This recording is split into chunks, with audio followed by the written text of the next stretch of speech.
മാവേലിക്കര തഴക്കര കേന്ദ്രമാക്കി പ്രവർത്തിക്കുന്ന ഓണാട്ടുകര സ്പോർട്സ് അക്കാദമിയുടെ നേതൃത്വത്തിൽ മൂന്നാമത് വാർഷിക ഫുട്ബോൾ ടൂർണമെന്റ് ആരംഭിച്ചു. വിവിധ വിഭാഗത്തിലുള്ളവരുടെ മത്സരമാണ് നടക്കുന്നത്. മാവേലിക്കര തഴക്കര കേന്ദ്രമാക്കി പ്രവർത്തിക്കുന്ന ഓണാട്ടുകര സ്പോർട്സ് അക്കാദമിയുടെ നേതൃത്വത്തിൽ മൂന്നാമത് വാർഷിക ഫുട്ബോൾ ടൂർണമെന്റ് ആരംഭിച്ചു.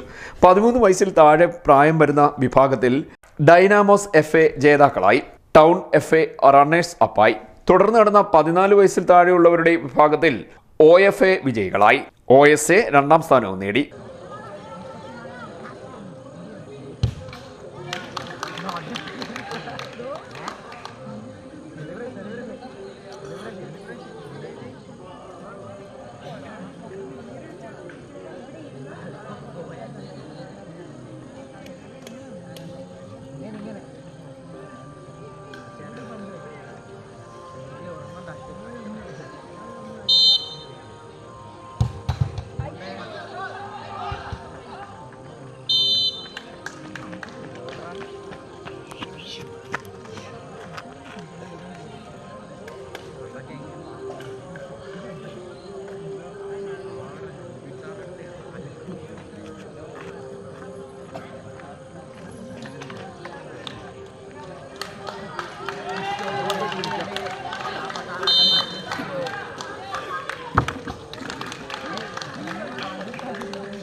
വിജയികൾക്കുള്ള സമ്മാനദാനം MS സുധീഷ് രാജ്, ഭാസ്കരൻ എന്നിവർ ചേർന്ന് നിർവഹിച്ചു. അക്കാദമി ഡയറക്ടർമാരായ രാജീവ് രാമൻ, പ്രഹ്ലാദൻ എന്നിവർ നേതൃത്വം നൽകി. CDNet news, Mavelikkara.